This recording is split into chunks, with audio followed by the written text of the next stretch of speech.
అరకపూడి గాంధీ పాడి కౌశిక్ రెడ్డి వివాదంపై ఆగ్రహం వ్యక్తం చేశారు ఎంఆర్పీఎస్ అధ్యక్షుడు మందకృష్ణ మాదిగ. ఇద్దరు ఎమ్మెల్యేల ప్రవర్తన తీరు, వాడిన భాషను చూస్తుంటే సమాజమే సిగ్గుపడేలా ఉందన్నారు. ఇద్దరిపై స్పీకర్ వెంటనే చర్యలు తీసుకోవాలని మందకృష్ణ మాదిగ డిమాండ్ చేశారు. వీధి రౌడీల మధ్యలో ఘర్షణ ఇట్లా ఉంటుందని చెప్పి ప్రజలు అనుకునేవాళ్ళు.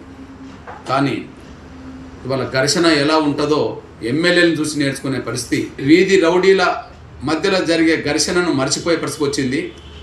కానీ ఎమ్మెల్యేల మధ్యలో రౌడీజం ఎలా ఉంటుందో చూసే పరిస్థితి వచ్చింది. నిజంగా వీళ్ళేనా మన ప్రజాప్రతినిధులు?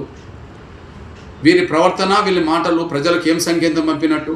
వీరి మాటలు, వీళ్ళ ప్రవర్తన, వీళ్ళ చేష్టలు ప్రజలకు ఏ దిశనిర్దేశం చేస్తున్నట్టుగా ఉన్నాయి అనే విషయాన్ని వాళ్ళు అర్థం చేసుకునే పరిస్థితిలో లేనట్టుగా వాళ్ళ ప్రవర్తన, వాళ్ళ మాటలు, వాళ్ళ చేష్టలు కనిపిస్తున్నాయి. నిజంగా శాసనసభ్యుల గౌరవాన్ని కాపాడుకోదలుచుకుంటే, ఇట్లాంటి చేష్టలు మాట్లాడే వాళ్లకు అర్హత ఉండదని చెప్పి నిరూపించదలుచుకుంటే, నిజంగా శాసనసభ స్పీకర్ వాళ్ళ సభ్యత్వాన్ని, ఈ ఇద్దరు ఎమ్మెల్యేల సభ్యత్వాన్ని వెంటనే ముందు రద్దు చేయాలని చెప్పి నేను డిమాండ్ చేస్తున్నాను.